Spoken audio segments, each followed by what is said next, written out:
go live there. Then hopefully I get this correct. The audio settings are really weird.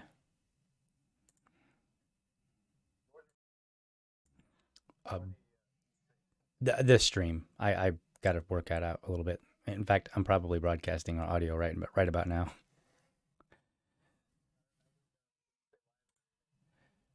It should. It should be live.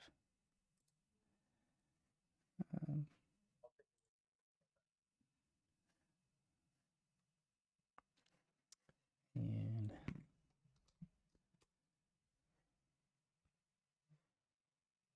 yeah, it's definitely live.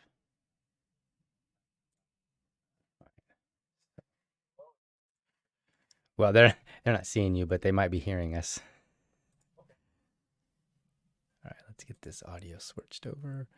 So speaker cable input. So how's that? All right, go ahead and say something real quick. Something real quick. All right.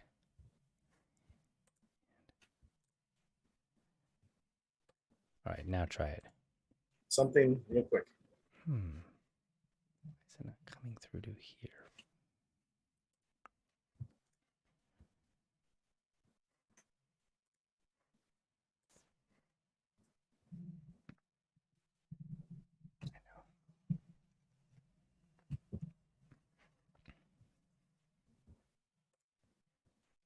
All right, go ahead and give it a shot.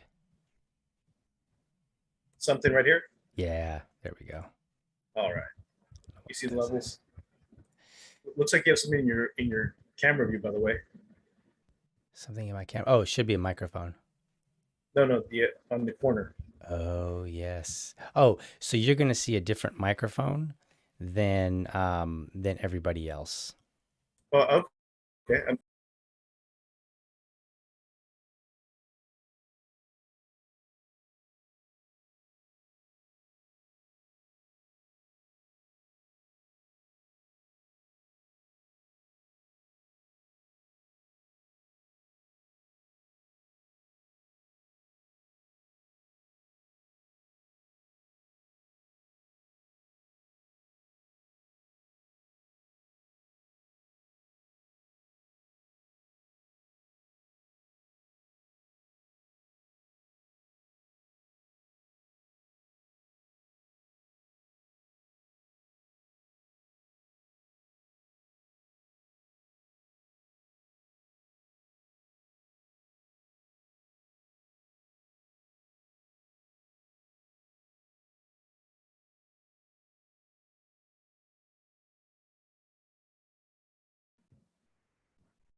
Konnichiwa.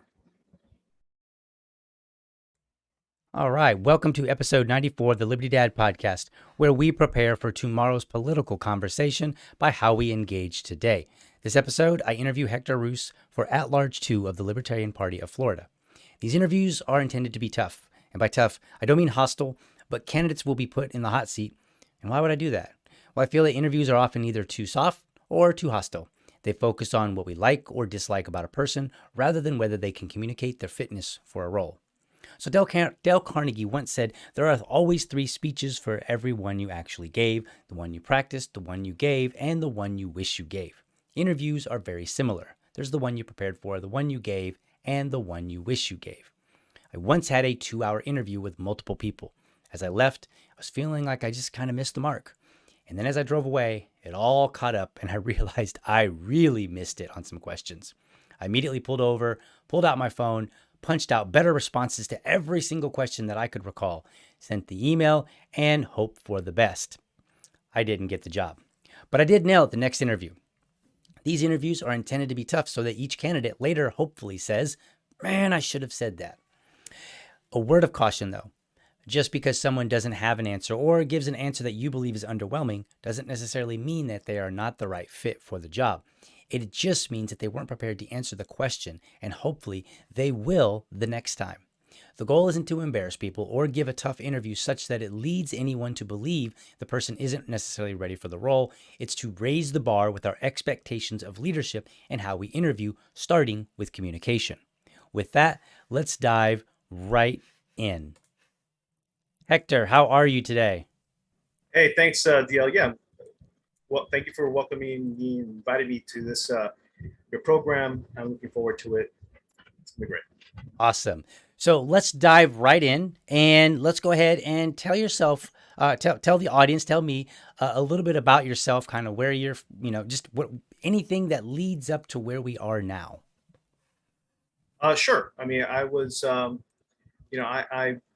first became a libertarian, more than 10 years ago, back in 2007. I was one of those people who suddenly woke up when I realized what blowback was, and I was watching a presidential debate for the Republicans at that time, and I saw the Ron Paul Rudy Giuliani exchange, and it totally blew my mind.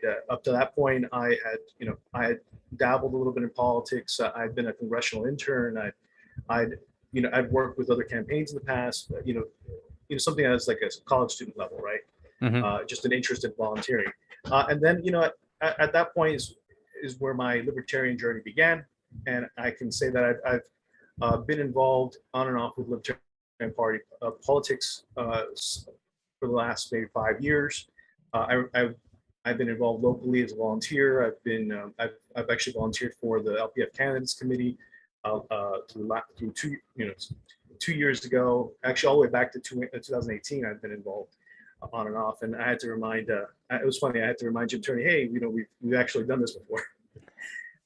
So it's interesting this journey that I'm having, and more recently, and more serious to the matter that people need to know about is I'm one of the people who now find their home in the Libertarian Party.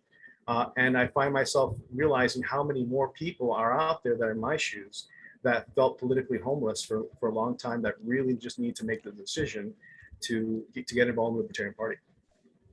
Awesome. I'm adjusting bear with me, folks, as I adjust some things on the screen here. There we go. I had the participants open, so it was making you look a little weird on the screen as with the software that I'm using. So let's talk here.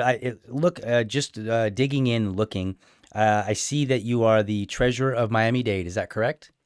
Yes. And then you are currently the region rep for the region rep for 14, which Right. includes Monroe and Miami-Dade counties. Yes. And then you are on the candidates committee, the legislative action committee, and the fundraising committee. Correct? Yes. Okay, so make sure I get my facts straight before I start asking you all kind of questions. All right, so let's talk. Oh yeah, go ahead. I'm only the chair of the fundraising committee, though. Okay, right. You just on them. Yeah. No, I understand. And so let's talk. Let's just start with the home treasurer. So I think everybody has an idea of what a treasurer does. They basically count the money and then tell us whether we can afford stuff or not, or at least that's the way it is in many people's minds. So let's dive in and just see. How long have you been the treasurer in Miami-Dade? Because it doesn't say that on the website. So when we had the last elections is when I became the treasurer. So sometime at the beginning of last year was at May. Okay. I know it was before I'm sorry, April, because it was before the last convention. Okay. But it's an interesting question that you just made. People don't know what the treasurer does, and one of the biggest responsibilities it has, at least under Florida law, is that together with the chair, they're fiscally responsible for the entire use of the party funds. Right. So that also applies to making sure that the local affiliate is in compliance with state law. Yes. And finance reporting requirements. Yes. So I just filed. I just finished this a couple days ago. Prepared the annual audit that we submit to our local county supervisor elections to be in compliance with state law 103. Right. Statute 103. Yes, and it's funny once I became chair and we got there was a particular gentleman that is our treasurer here in Duval, and I think he's a phenomenal guy. Like I gave him the a link toward the supervisor of elections. Said, here is our updated, I can't remember what it's called, but it's basically the finance campaign treasurer book or whatever. And it's this publication that they put out for committees to read. And it kind of gives you all the rules and the regulations and, all the info that you need. And so I gave it to him and he started reading it. And I wouldn't always expect that, at least in a nonprofit, right? Sure. And he read it. And he does this one thing that I think is super duper phenomenal. He will insist upon receipts for anything that gets paid for immediately. And then he immediately goes to the supervisor of elections website and he puts that information in because we have to file reports quarterly. And I believe if I got it correct, the penalty for filing them late is, I think, $50 the first 2 days per day, I think. And then after that, it's like $500 or something. It jumps all of a sudden out of nowhere after like 2 days or something like that. So it's almost like you get a grace period and then bam, they hammer you. And there's some more details to it. It's like $500, but not to exceed this much or whatever. But just the idea that you might get charged $500 for not for not submitting your report is kind of wild. And I don't know if everybody necessarily realizes that. But that's one of the things that he does. And like, he's always standing on my neck about receipts because I'm not always the most, if it's due on the 10th, he tries to get it done on the 2nd, right? Or the moment that he knows about it. So, so yeah, there is definitely a lot more to the treasurer role than people realize. Sure. But yeah, I think at least I'm just kind of superimposing how I see it, or at least how I used to see it. And my used to see it is like, oh, somebody keeps the books and, pays the bills, basically. Tells us how much money we need. But no, it's definitely more than that. Speaking of which, so how is the role now better off than when you first started? For treasurer? Yes. Okay. So we're doing everything early, right? We haven't had too much activity out of the campaign account to really worry about, but so that my only responsibility then is make sure things are timely filed, whether it's the audit, like the annual audit I just described, or the quarterly filings. Those are you can actually, as you mentioned with your treasurer in Duval, you can prepare them as early as possible, as you like, and actually submit them as early as you like within the window of after the reporting window. Mm-hmm. So that is something we try to do. Just stay early. Because honestly, and it's a recommendation to all treasurers. There's no reason to delay. If you have all the receipts and you don't have that much activity either, just submit it. Submission is far better than non-compliance, even if it's not complete. Actually, to that extent, they can't penalize you under Florida law for incomplete filings as long as it's actually submitted on time. Mm. But with that said, all these rules are designed to just frustrate people who aren't familiar with it or timid even, because these are personal consequences that you face. It's not the party doesn't just get fined, or the liabilities aren't just remain with the party. It's with the person who files. So it's the chair and the treasurer, right, who are personally liable.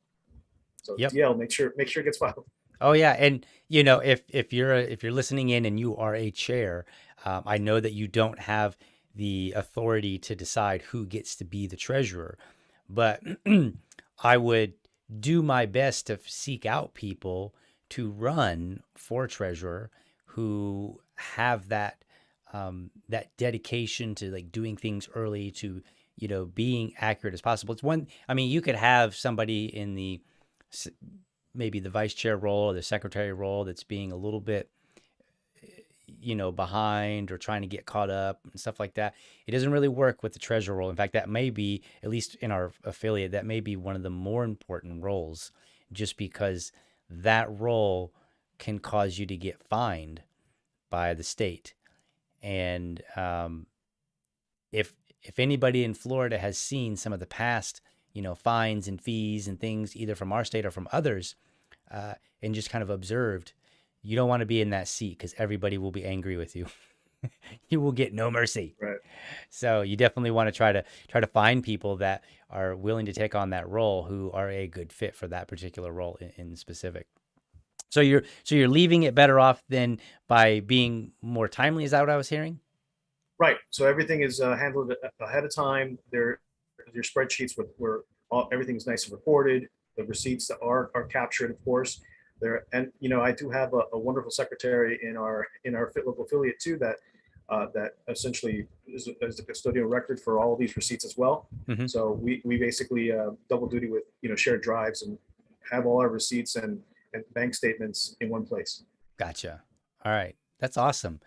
And then, are you going to be running for that role again, or was it one time? Well, we have our elections, I believe, up in May. So after the again, I'm sorry, April. I keep saying that. April. So I do intend to run again. I Hmm. don't see why not. It's the I do see myself changing the role a little bit actually, because we've actually had a very compressed schedule this past year, Hmm. since COVID just really caused everything to run late. Right. But with that said, I see the treasurer role as more of a CF, like more of should be more of a CFO role. So they Okay. should be dipping their finger into fundraising, into realizing if there has to be QuickBooks, if there has to be a better fundraising platform that needs to be used. That those are decisions that would be managed ultimately by the treasurer and whatever volunteers they can work with. Because I mean, ultimately, the treasurer shouldn't be confined to just the role that we're talking about in terms of keeping the books, because a bookkeeper can do that, Right. right? Any bookkeeper can do that. Right. So what is it? But if you're trying to talk about a nonprofit, or even in this case, political party, their responsibility, especially where we're structured, should expand, right? In terms of, or at least we should consider combining certain roles. I'm all about cross-disciplinary Hmm. training, and I think treasurers if they have the discipline, the knowledge of bookkeeping, the value of a dollar, then they should also be involved in certainly in fundraising, in development, and that sort of sense. So they and even projecting budgets, which is something I like to talk about a little later. Okay. All right. We'll keep that. Let me write that down so I don't forget. We want to talk Sure. about some budgets. So it's always whenever my wife is like, "Hey, I want to talk about the budget," I'm like, "Uh-oh." Just kidding. It was a joke. I'm not very good at the jokes, so bear with me, folks. Let's move on. Let's talk about the Region 14 rep. So that's the Region 14 rep role covers Monroe and Miami-Dade counties. Now, I hear some things out of Miami-Dade. I think I even know a handful of people that live in that county. I don't really know anything about Monroe, but apparently both of them are affiliated. So, how are they similar? How are they different? Because I'd just like to know a little bit more about both of those counties. Okay, so it's interesting, right? We've come out of we've come out of a very interesting presidential cycle, Hmm. and so there and a lot of people have in both counties really, maybe even the feeling across the state. A lot of people feel taxed or maybe burnt out a little bit. Hmm. So in a sense, we're rebuilding the activities, even some of the leadership toward in both counties, and reestablishing really the platform of outreach and engagement. So what Right. does that mean? That means that the so for instance, when I was more active in the local affiliate years ago, I mean there was somewhere between 35, 40 members just in Miami-Dade County. And when I showed up, I was like, why are there only 6 people here? Right. That sort of chemistry. In Monroe County, it's people are busy too. I mean, COVID actually also contributed. It was a huge contributing factor because people didn't meet in person anymore, Right. because you could really just couldn't find venues, right? Right. Or you'd have to turn to moving to people going to people's homes, and then that has its own issues, right? Hmm. So not everybody could execute that. And then when I became more involved, my mission as a region representative in 2 counties already affiliated was, well, okay, those are checked, so I don't have to, put together a reaffiliation of these counties. So what do I need to do? Engagement, re-engage the membership. And Hmm. I will tell you one thing, even without the party doing anything, but because of the times we live in, the Monroe County affiliate, by virtue of voter registration numbers, is actually the fastest growing county likely in the state. Oh, wow. Like in terms of numbers of libertarians that are switching over. Uh, Miami's not too far behind either. So you're having substantially. I mean, we're talking about something like 10% increase in Monroe. It's probably somewhere around 6 to 7% in Miami-Dade County. So, but bringing them into the party itself, is the challenge. I've hosted somewhere somewhere above. Well, I planned and I probably ended up hosting. I planned probably like 15 socials between, was it June of last year and end of last and yeah, June of last year through the end of the year, and or closer to January, right? And ended up doing 10, about 10. And one of the feedbacks I keep getting is like, I didn't even know there were any libertarians in these areas. Hmm. And I'm so happy because people end up moving to the free state of Florida, and they wonder where are the libertarians. Right. So, but without outreach activities, without socials, it's harder to connect people, Hmm. and give them reason to say that this is why the party exists, right? Right. So I'll have to say it was, I only did that because it was great advice from people, actually from the at-large director, who I'm hoping to replace, Lee Koritzer, who literally Hmm. told me, if you can't get people to a business meeting, or the business meetings are infrequent, just ask permission and hold your own socials. And I Right. credit his words a lot, because it's like, don't fight what you don't have, right? Right. Just use what you do have, right? And I took it to heart, and it was interesting to see. I ended up doing a social in Key West, and the people who came out, some of them hadn't seen each other in years, and some people had never met each other, right? Right. So I'm like, so it was just interesting. I implemented, as part of that outreach strategy, text bank program, obviously my own email account, after I just to dial in to make sure that people were notified enough. Hmm. And in some cases, one of our bigger events in Miami, we had over 40 people show up, and another event we had over 50 people, about 50 people show up. So it was I credit that to both being open in communication and trying to work with other groups that are, one single issue in the libertarian spectrum. Like in Miami, cryptocurrency is a big topic. So so I got one of the social calendars for some of these groups, and then they Hmm. just showed up. That's how you grow the party, and Right. especially growing interest. We're here, right? We're here and we're ready. It's really what I hope to communicate to that, and I think that we need more of it, and I hope to be able to take this process and just apply it, encourage it statewide. Hmm. Okay. Well, that sounds awesome. So they're pretty active. And the reason I was asking is because as I was kind of like looking through just to kind of see like, all right, what areas are, where are you fulfilling various roles? And I realized like, I don't know if I really know anybody in Monroe County. I'm sure I do. The chair, the chair of the party, right? Stephen Nikela. Oh, is he the chair? Yeah, no, he's the treasurer Oh, secretary. So yes, yes. Yeah, I did see that like of the right county. before I saw Yeah. that right before we, just a little bit before we got on, as I was kind of taking a look just to see, were they affiliated and that kind of thing. And I just, so yes, I do. I know that I know some people, but if 2 hours ago you had said, name somebody from Monroe County, or, that's in Monroe County, I wouldn't have been able to. Right. And I'm sure that there's other names that somebody will go, oh, yeah, I live in Monroe County. And I'll go, oh, I didn't know. And this is not a slam on anybody, because it's hard to get information out there sometimes. Sure. Um, I've noticed as in our own affiliate that we'll post stuff on Facebook, and then we'll post about it again. We'll post like 2 or 3 times about an event.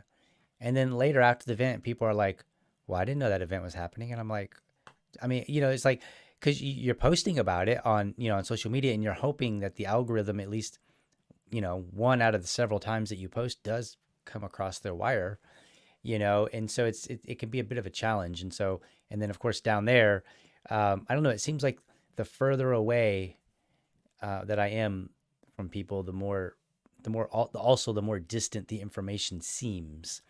but I'm not really sure why that is. Because I Brevard County, I see stuff that happens there all the time, but I don't know. The algorithms are weird anyway. So I was just curious about what was going on there. So they got an active affiliate, and I think it's really great because we have 5 counties up in our area, and 2 are affiliated. There's a possibility of getting 2 more, and um, and then the 5th one, I think we're still at a loss for at the moment.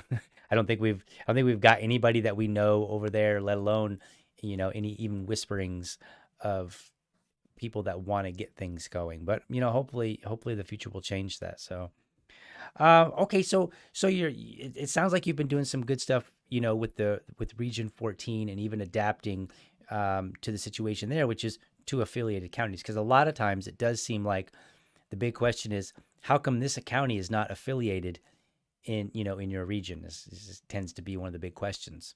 And no fault necessarily to the region rep, just that's a question. But in your case, it's a little different. So because you've had 2 affiliates that are already up and running, when you look back, and were you the Region 14 rep only this last year, or were you before as well? Yes. No, Okay, just this last year. So since May or June, Gotcha. sorry, since Gotcha. June. Okay. So, what has been the worst decision that you feel like you've made as a region rep for 14 in this last year? Or 14. Um, Probably not just soliciting more volunteers into the affiliates themselves, right? Because one thing is to do, what you find yourself doing more and more stuff, and then you Right. realize that you'd like to hand it off to somebody else to start doing, right? Even Mm-hmm. if they're not the region rep, even if they're, you know, uh, where you fill the gap where the local affiliate has gaps, right? Just service Mm-hmm. gaps. So I think that's the only one thing I would like to have seen more of, and that it's probably the one thing I'm most frustrated about, right? Is where can we, people want to see the change, but again, like I'm sure you experience this up where you're at, Right. engage, letting them be a part of it, inviting them to be a part of it, and then they either don't hear about it or they just decline, right? Right. So that's that's part of the experience, I suppose. But Right. I should start off with that on the onset, right? I think, I, I think, unfortunately, I think that's part of the corporate culture that needs to change too, as a party, right? You have to be willing to be to step up Mm-hmm. and not simply play, not do play party on the internet. And the reality is that one is, in order to get somebody engaged in the volunteer capacity, you really need to reach out to them on incessantly until they say no. I don't give you a Right. clear answer, because otherwise you don't even know sometimes if they're reading your if they're really interested, or if they're just thinking about it, or you don't know anything Right. really. We have a lot of we don't have a lot of data really to go with our membership, so we don't Right. know who's really engaged or who wants to be. So we've started a bunch of programs at the state, at the LPF, to try and fix that, right? Mm-hmm. So we've promoted this the idea of the first step, well, Operation First Step incentive program, Mm-hmm. affiliate incentive program, which I believe you've already you've applied for the incentive, I think, in Duval County, which is basically identifying people who are active civically and even in socially, like in civic and volunteer organizations, to Mm-hmm. see who's actually interested and engaged in their local community, in their local politics, in their and basically reward the county affiliate with additional funds from the state Mm-hmm. to make them, to encourage them to do more, right? So eventually we'll develop enough of a list of who is the most active people in our state that we can recruit as people responsible to run for office, or to do, or just simply to do more, right? How Right. can we be, or that person who's just the center of gravity for that area? Gotcha. Okay. So since you and I appreciate that. One of the interesting things, you had mentioned something very interesting about, we need to kind of have I think you said, a corporate change. and it immediately made me think slightly in a different direction, but probably not too far different, that I think we need a change in how leadership thinks and operates. And so that was the reason for my question, because I'm like, I want to hear, I don't really, it's not really that I care, like, oh, what is the worst decision that you've made, right? Like, oh, you terrible person. Why, how could you not do that, right? Because we've all got one. And I think part of that corporate change, if you will, is that people need to be upfront and honest about, hey, you know what, this is, when I look back, this is an area that I didn't do so hot in. And in order to do that, we need to be a little bit self-introspective, right? And start looking at ourselves and saying, okay, and be a little bit critical of ourselves. So having said that, so I do appreciate that, at least making me think of that, at least. I know it's a little bit different than what you were saying. So with that said, are you running for Region 14 rep again as well? No, that's the point of why I'm here, right? I'm running Oh, for that's right. That's right. You for can't director be at both. large too. Right. You can't Right, be I both. can't. That's right. I'm sorry. I Right. forgot about that. A little. Okay. So So you can only hold one position on that's the right. executive committee of Right. the Right. party, the state party. Yep. I'm sorry. That was my bad. I was looking at my list here, and I didn't have that note down, and I totally forgot about that. I think I did that in the last Sure. interview as well. I kind of forgot about, like, oh yeah, there's this, that's a conflict. You can't do that. So, so let's talk about that then. Well, actually, before we get to the at-large too, I kind of want to talk about some of these committee roles. And before we talk Sure. about all these committee roles, because I know that you were the chair of the fundraising committee, and then you're also a member of the legislative action committee, and then also a member of the candidate committee. So that's 5 roles. You got, the treasurer of Miami-Dade. You've got the Region 14 rep. You've got the 3 committees that you're on. And so it's kind of a question that I had. 5. I'm sorry? Yeah, great. It's 5. Yeah, 5 roles. And so kind of similar to Christina Baxter, I asked her kind of a similar thing. Is that too much? Why or why not? Like, how do, because I feel like the more roles people take on, the more spread out they become, and then they don't do as well in all of the roles necessarily. So kind of tell me how that is or is not too much that you should have taken on. So there's 2 ways to look at that. The first, I would start with a random quote, which is, that you give work to busy people because they'll get it done. Right. But then on the second side of it is this issue of is where we are a small organization that lack people who want to actually fulfill, help us spread the work, right? Mm-hmm. So in other words, there's always been people wearing multiple hats in any small organization. Mm-hmm. So that's not necessarily a bad thing, especially when your goals are how to say, not limited, but they're not so heavy as in that would prevent you from accomplishing those goals. Okay. I would say that this year's been a little special though, because we've had our convention at the end of May. So we've only been, even Christina has only been elected through, from then basically June to February. So that's that's a very limited calendar to accomplish as much as we have. I think that the results actually speak for themselves as a result. I mean, the great scope of things in our party is that, registrations are up.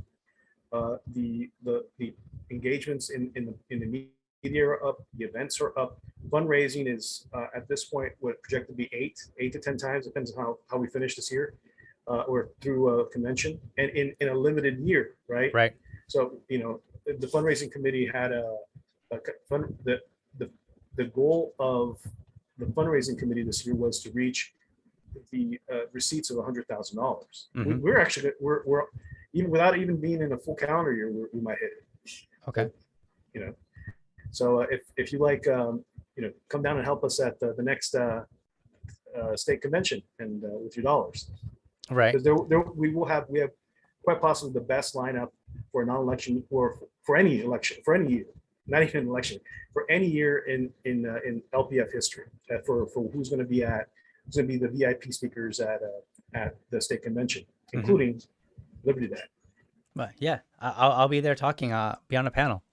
So we'll see it. And it's fun because I'm excited. I was telling my wife, I said, I believe that I'm on a panel with 3 other people, and 2 of them have substantially larger audiences than I do, and the third person has about twice as many.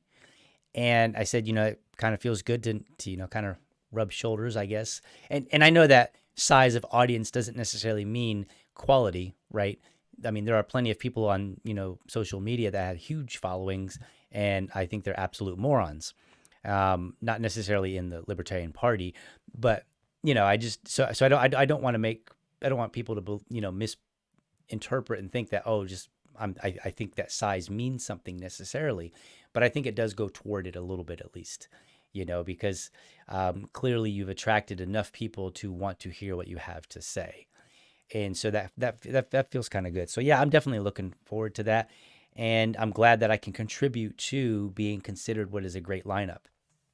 So, and then now I just need to deliver. So hopefully I don't mess it up. You're being far too modest. I'll tell you that. So, so we'll see how things go. But all right, so okay, because I'm always skeptical about taking on a lot of roles. And myself, I've been asked to, like, hey, will you be on this committee? And I'm like, I can't. And maybe other people's situations are different, for whatever reason. And I've kind of basically stuck to chair of the party, the Libertarian Party here in Duval. And, there have been a few state committees that I joined. And honestly, I'm in a way, I'm kind of embarrassed to say that I was on them, not because of the committee at all, but because if somebody were to ask me in an interview and say, what did you do? I feel like I'm going to have very underwhelming answers, very subpar answers, right? Like I'm just going to be like, I'm going to have to like BS it. And so I find that a little bit embarrassing, and I think that's I think these kind of interviews where we get away from whatever drama is happening or whatever somebody said that we don't like, that's really got our attention. When we start looking at these kind of questions, I think that's when we get a better view of the inner workings of our own party, because it kind of lets us know like who's doing what are they doing. And if you're on, let's just say that you were the only one to run for Region 14 rep, right? Let's assume that for a moment in the last go round, then that kind of tells people like, hey, if you think he was too spread thin, maybe we should encourage people to start taking on some of these roles so that people won't be spread thin. Because I think spreading thin has it sometimes means that people were really trying hard and just, bit off a little bit more than they could chew. And in some cases, it means that people were being haphazard about it. But you don't know that until after the fact, unfortunately. So anyway, so let's talk about these committees. What are the just kind of run through the goals of these committees and the role that you played? I know you were the chair for one, and then just a member on the other 2. So let's talk about those. Okay, so in terms of fundraising committee, and all these committees basically are to answer the earlier question or gripe that I get said about stretching yourself too thin, is that Stephen Nicola, the chair of the LPF, has this vision deck for what he wanted these committees to do. Mm-hmm. So out of that, you develop a limited set of goals. Limited in the sense that don't try to achieve more than that, because and that's how you stay within without making the party basically a time sink or right. Time suck, as some people would say. Sure. So what does that mean? So for fundraising committee, I said one of the goals was what we wanted overall to try and raise up to $100,000. We're somewhere around 80 plus right now, and the reason why I can't tell you right now, because actually I haven't looked at what we've already raised yet for convention. Okay. I know we broke even last week, so everything else at this point is just plus. Good. And I would say we actually sold more gold packages, so the top packages for the convention. We've sold more. We've broken the record basically for gold packages sold in the convention ever, and it's not a surprise, right? Because we have an amazing lineup, and I have to say that that's not the responsibility of the fundraising committee. It's for the convention committee, and they've done a superb job under the circumstances they've had. So we've been a support to them, and for the most part, let me then we want to the other goals for fundraising committee has been hosting events. In other words, fundraisers. We've had a top donor perks program. So we're basically giving out pins, and we started basically this the 100 at 25 donor club. It's a monthly recurring donor club. I believe you're a member, DL. I am not actually. Oh, then DL, $25 a Yes. month. You Yes. get access to our private Discord channel. There's a monthly. We have guest speakers who come in once a month to actually speak on to our members on a selected topic. We've had everybody. We've had Larry Sharp. We've had Mr. Spike Cohen, and we plan on having many more.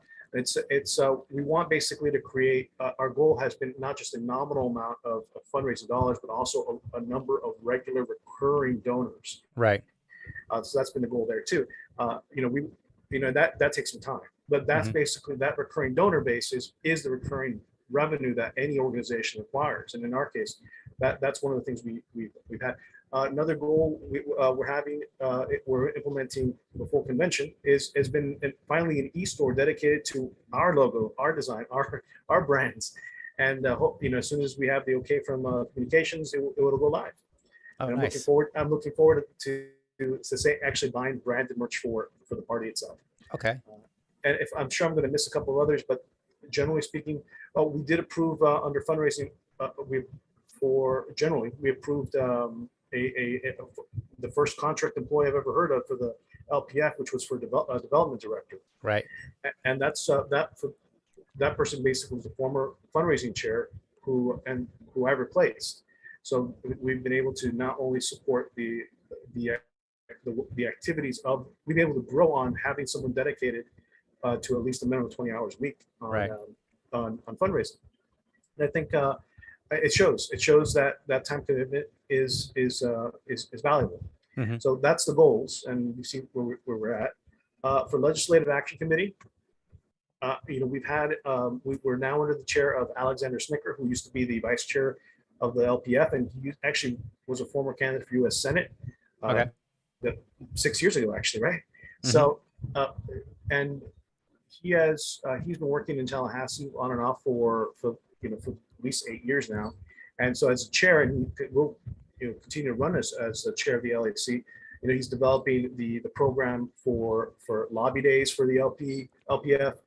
He's working with our coalition partners, who include Gunners of America and a number of others. And right now, and we're doing action alerts now. So if you get an email saying, "Hey, please call your legislator and talk about this issue to get it moved, have it moved along," right? We're in session right now, so we've been meeting. In fact, we're meeting today as well. We've been meeting basically every week during the legislative session to follow along on the targeted legislation that we are observing to make sure it gets through this year, and if not, maybe we'll get it through next year. But some of these things are timely. So, for instance, one of the bills I've been looking at has been Defend the Guard. So, Defend the Guard Act is essentially is a program that's a movement that's national, right? It just means that state National Guards cannot be deployed without an actual congressional declaration of war. Very simple. Right now, we have 150, maybe up to 500 Florida Guardsmen deployed in the Ukraine under an use of force authorization from 20 years ago, in a program that's somehow related to NATO too. But they're basically, you have mission creep going on out there, and instead of those troops being the Guardsmen being available here for emergencies, real emergencies, they're over there. So the best, we have several members on the LAC. We have at least one member of the LAC who is a Guardsman, former Guardsman, who was deployed to Iraq several times and was over there when Katrina happened with the Louisiana Guard. And his story was that Louisiana Guardsmen, they're like, Louisiana is basically flooded, right? New Orleans is devastated, and instead of being able to help their neighbors, they're in 3 feet of sand and coming, pulling out of their boots. I mean, they're basically been misutilized, and that's and basically we're supporting.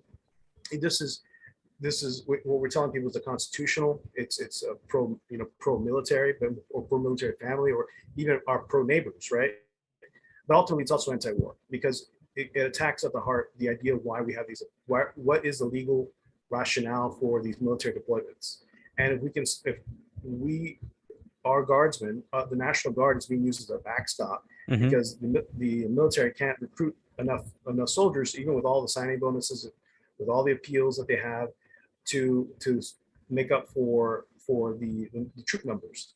Mm-hmm. So and you starve the beast one way, either by the taxes or by people who don't consent to participate Right. in those roles. So I find that as a libertarian and as someone who knows that the Libertarian Party is the most anti-war organization, Mm-hmm. political party in the United States, as a key issue for us. Right. Uh, yeah, and I'm the one who drafted the call to action that went out a week ago on Defend the Guard. So we, I'm just really proud of the opportunity to work with others to develop the awareness. And the legislators do not know anything about Defend the Guard. This is not we have to educate our legislators, not treat them as simply the enemy, because they're not on the same team as us. But Right. You'd be surprised how just ill-informed they are, like everybody else is, right? About on these issues. So I'll tell you, it's people just have to have the public debate. There's not enough discourse on issues in this country, let alone in the state. And I'm proud of being able to develop and be part of that discussion that's been happening in Tallahassee now. Gotcha. Now, the other committee I'm part of is the candidates committee, right? Mm-hmm. Chaired by Jim Turney, who's an elected commissioner of the city of Altamont Springs in Central Florida, and he just won re-election, so good kudos to him. Mm-hmm. And he's also a former chair of the LNC, actually, in the Mm-hmm. 80s. Yep. So he's I support his vision for for the future of for this idea of promoting civic and social engagement. As I mentioned earlier, that Operation First Step Incentive Program was something that he was passionate about, and I was happy to move it as a regional rep and on the executive committee. And we hosted our first quarterly boot camp, which was well attended. We did it in Central Florida. We had it was a packed room there, and I just sent them the photos. So hopefully we'll get something up on the website soon. But it was it's interesting to just put a room of the most experienced people in Florida that have to do anything with elections, Mm-hmm. and you'll see the passion of the candidates that came. A couple members from Duval actually came to Eric and Yep. Eric Tracy. Parker and Tracy Robinson. Yes, both were there. Great energy that were available to them. And I'll say that these are the goals for that committee are, of course, to have these type of trainings at least once a quarter, to support lower level candidates, and especially build up the farm team, right? This elevator program from a local civic activist to someone who could run for office themselves or help somebody else run for office. Mm-hmm. So I'm happy to see the growth in that direction. I'm told that candidate campaign boot camp we hosted was like the first in memory within recent memory. Oh, wow, that's neat. A lot of firsts are happening. I'm not sure if it's just because I'm around, but I'm glad to see it. That's right. We're going in a positive direction, and that's the point that I'm happy to see as being involved in the state party. That's awesome. That sounds great. And we actually, there's some conversations happening about potentially having a candidate training up here in the Duval area. So, so I've been active in trying to look for a venue that would accommodate that. So, so who knows? Maybe we'll have something coming up here in the future. So let's talk about this at large too. And what I'm really curious about, I don't know that it's necessarily a step up per se. I don't want to look at it like that in this like linear fashion or this like staircase fashion. But what did you learn or encounter as a region rep that you feel is kind of, well, let's back up a little bit before we get to that question. Tell us what an at-large rep does. What is the at-large person? Because there's only three of them. There's 1, 2, and 3. Yeah. Yeah, I'm glad you asked that. The reality is that, like the regional representatives, Mm-hmm. at-large directors do not have as clearly defined roles as the officers do. Mm-hmm. So, in other words, you do with it what you will. The big difference between the two positions, in my opinion, for practical purposes, there's some other things, but for practical purposes, is that you are elected to the board, to the executive committee of the LPF, Libertarian Party of Florida, at large. In other Mm-hmm. words, you have the delegates at convention as, instead of the regional caucuses, said, that means all the delegates voted Right. for you and Right. voted to approve you there. Yep. And and that is very powerful when you say, I was elected this way. Oh, I'm getting power fluctuations. Are you still there? Yeah, you're still here. We're good. All right. The powerful. So where was I? You were elected at large, right? That matters. That matters to someone who's just a regional rep who was elected by a handful of people at a regional caucus. Right. Now, if I would point out, if we somehow lose this connection, I will have to reconnect a different. Right. We'll adapt. We'll adapt. Right. We have I am a fan of Karen Ann Harless. Okay. So, I think we've talked about that before. Yep. She was elected. I just want to point out the role of anyone who's elected at large.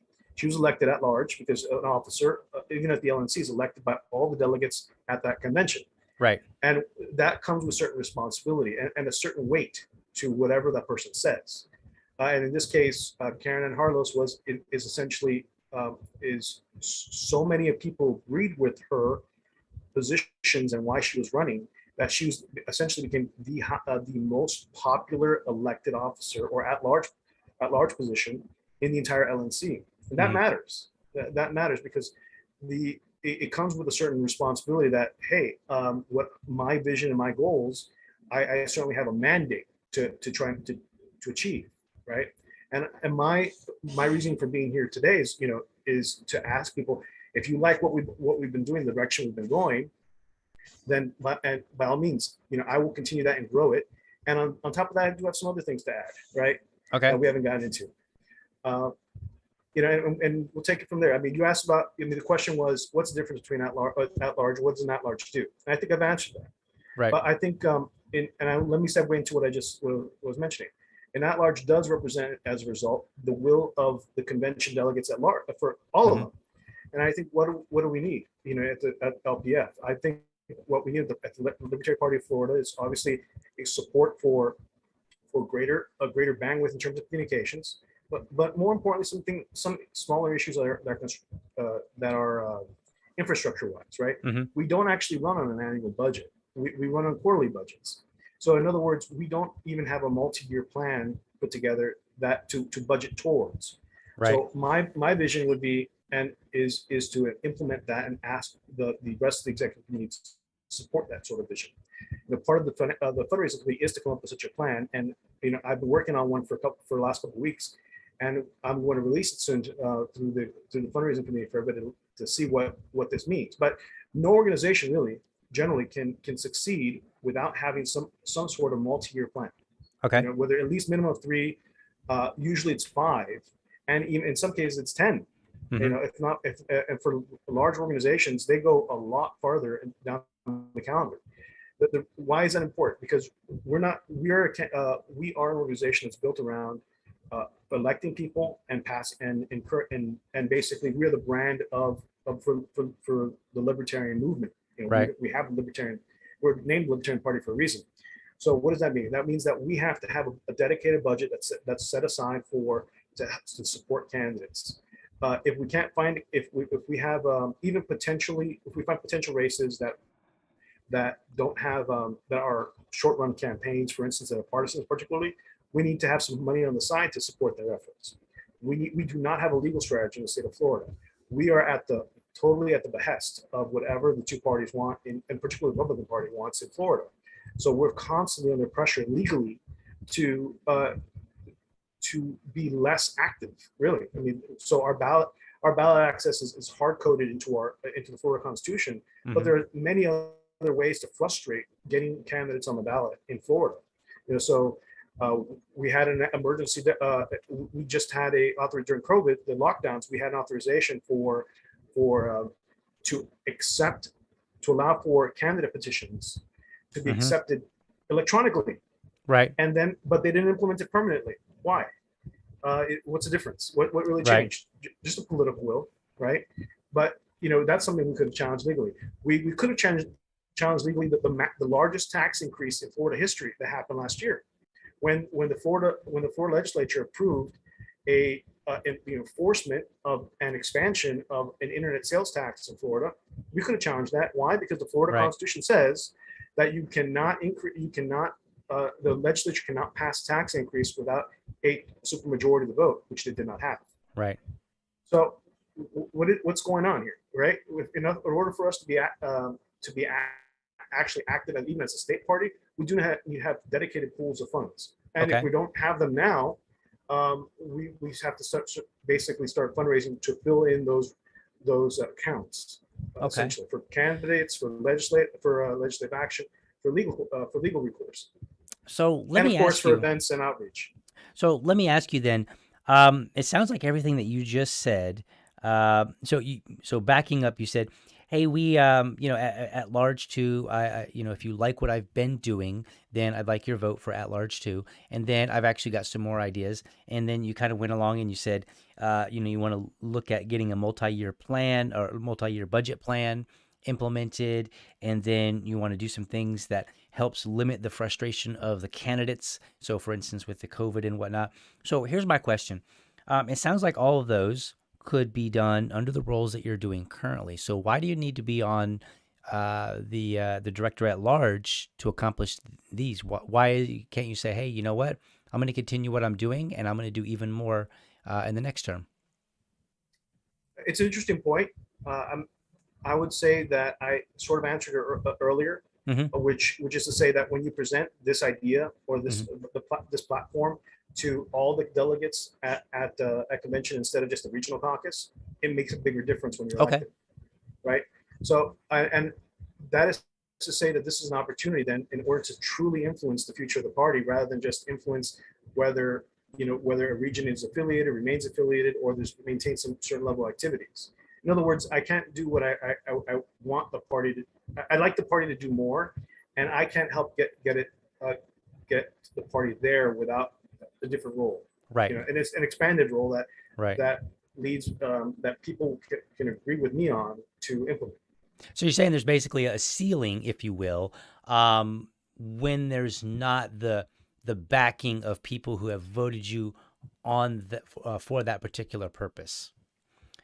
Right. Yeah. Because like the voters, we're not all like sitting around, the delegates voting for who's going to be on the candidate committee and who's going to be on this committee and that committee. So even though you can do some good things there is a bit of a ceiling, because if you say, hey, I'm now the director of at large for two, or not for two, that makes it sound like it's a particular area, but the director at large two, and then that kind of comes with the weight of people who said, I want Mr. Roos as the director at large too, because he said he was going to work on these things. Right? Okay. All right. That's fair. We're running up at time here, so I don't know how long you have. I want to make sure that I respect your time. But I do have a couple other questions for you, if you don't mind. Sure. All right. So I always like talking about leadership. Hopefully, my mark has been made well enough that virtually everybody knows that I have very strong opinions about other people, not other people, but leaders in general, and just how they behave, and not just how they behave. I mean, I think that kind of becomes the sticking point. Like, okay, did you post this meme or something? And I'm like, I got more important things as a rule of thumb to worry about.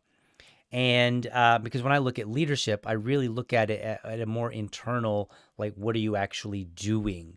And one of the big things that I believe in what I'm going to be trying to do here in Duval is to prepare potential leaders for the future, hopefully to take my place or maybe any other officer position, right? Like my goal isn't just to make a bunch of decisions and hope everybody jumps and does what I say and, happy everything works out, right?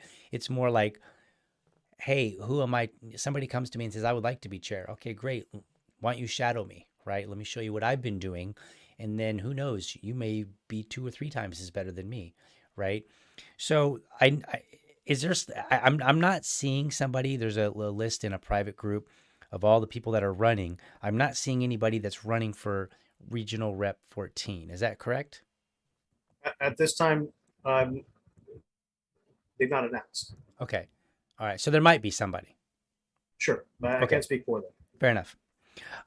So, and you don't have to mention names, and I understand that. Have you prepared somebody to take on that role before you're leaving to go on to run for the director at large too?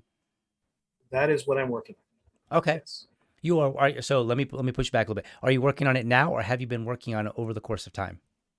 I've been working on it in the course of time. I Okay. want people to not only be to volunteer for the organization, Mhm. but I want people to invest in the organization itself. So, and the best way to do that really is to be active in the local affiliate I'm a part of, as well Mhm. as look toward fulfilling roles with basic liaisoning with the state party. Okay. So what kind of things did you do to prepare somebody? So let's say they announce they win, they're there. What kind of things are have you done that are going to help them in that role? So first of all, let me back up here. When I was elected regional Hmm. representative, I didn't have a clear idea what the role was either. Right. Right? There's and for the why because it's not really that clear in the bylaws, Hmm. and it is and in particularly in our region where we don't have where we have every county affiliated. So really, it ends up being that what are we asking people to do is basically be an extension of the county affiliates working with the state party. Okay. It's a person who actually represents the county affiliates. Right. We I do support localism, and I don't I'm constant communication with the county affiliates for the leadership of county affiliates in decisions that lead up to the regional rep, and Hmm. it ends up being that so it's a natural continuation of people's volunteering efforts to then say, hey, this is what's going. What does a regional rep do really? And when it comes down to it, if I change my hat and I become a regional rep in a Miami-Dade County affiliate, what do? I give a report. I give a report what's happening Hmm. at the state party. I would give a report if something related to our state party from the nationalist perspective. I'll Hmm. report on that too. I happen to share an affiliate with another director at large. So it's interesting. We will happen to have some communication with regards to the affairs in the state and national party as a result. And I think again, if I haven't said this before, communication is one of the areas that need to be strengthened in the party generally. Okay. So if this person can facilitate communication both internally as well as outreach, I think mission accomplished. Okay. Because the real business of the party should be done at the affiliate level, at the county affiliate level, like where you're at as well. It should Right. be done there. The state party is not adopting roads. They're not Hmm. filling potholes. Right. They're not going to city hall. The county affiliate parties do that.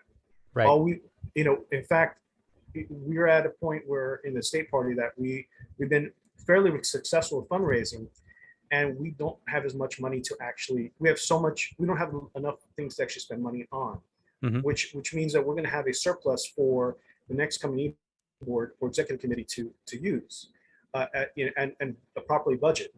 And part of that is how can we get money to the affiliates really, so where they can use it in their project. So funds were so whenever possible, developing additional programs or inviting the county affiliates to tell us we want to host. And I think I've had this conversation with you actually.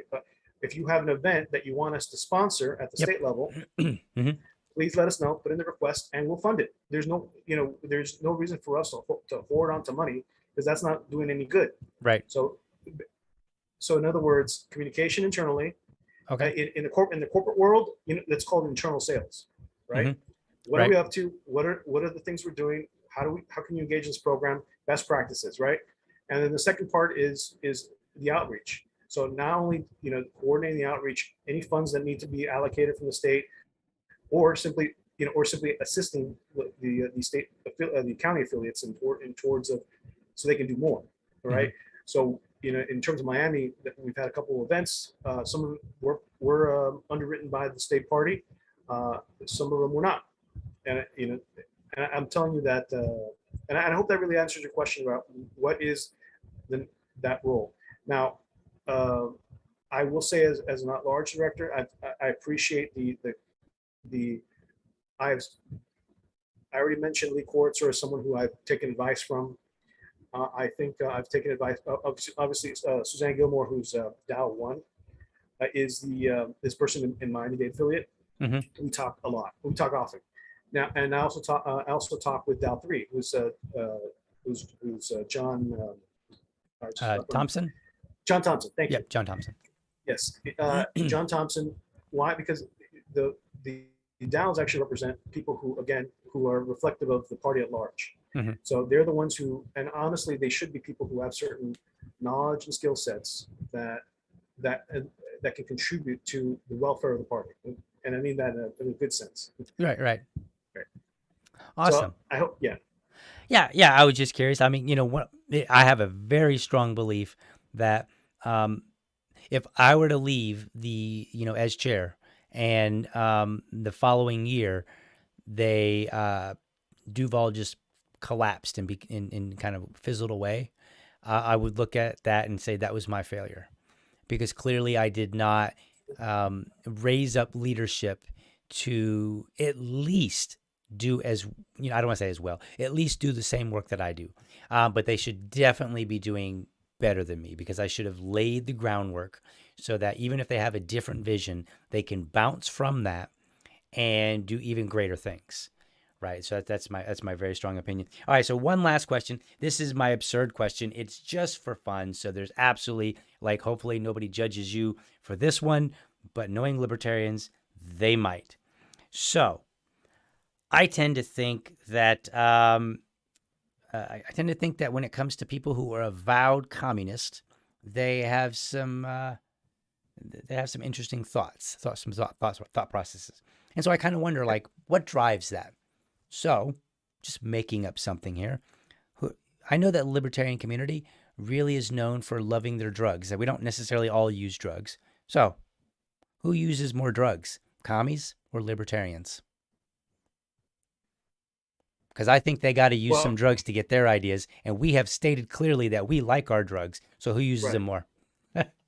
It uses it more, or is more open about it? No, I think libertarians are certainly more open about it. Okay. But for communists, their drug is the state. There's okay. So they're constantly sucking at the exhaust of the big motor of state, and we're just trying to throw shoes at it. All right, gotcha. So they're the addicts in the room, and we are the ones that are like, hey, we're consuming our drugs at least freely, and we're not necessarily addicts, or maybe we are, and we just don't want to admit it.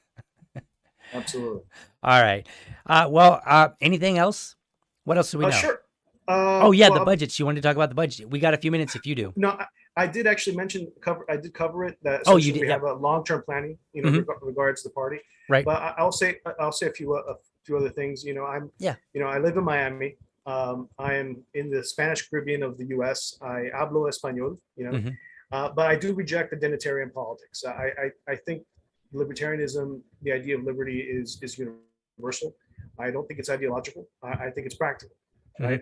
And I feel like I'm part of this movement of second generation Hispanics moving into the Libertarian Party, or leaving the libertarian liberty movement broadly.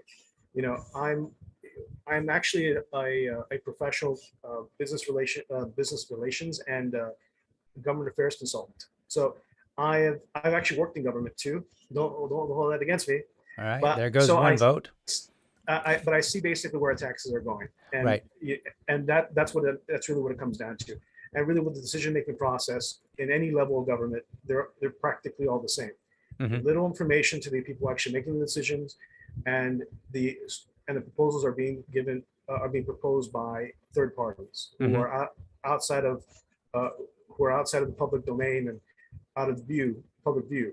So I want people to remember that we are a movement. We're a broad movement, and we basically, I've said this before, we have everything we need to be competitive, to accomplish our goals. The only thing we need to do is, one, get out of our own ways, and two, just stand up and be counted, and give some time to the cause. I do want people ultimately to, we need to have open minds about things, because we're not perfect. We need to admit our mistakes. If more people would learn from their mistakes than busy denying them or pointing the finger at somebody else and criticizing somebody else's actions, we would be a far better party. And I think that's part of the corporate culture that I want to bring into the party. Who cares if someone has a disagreement, if it's not in good faith? If someone comes in bad faith, or simply is not with the broader program, at this point, don't invest time in it. We have so many people who are interested in the Libertarian Party. They just don't know where to start.